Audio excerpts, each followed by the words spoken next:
ఇల్లు తీసి అన్నం అందరికి పెట్టి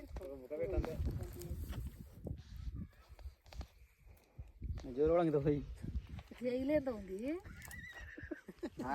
పొయ్యి మరి అది దాంట్లో పై పెట్టి నోట్లో పెట్టుకో.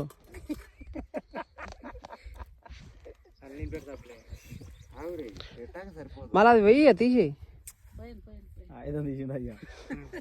పూజ మా అమ్మ కూడా తాగేది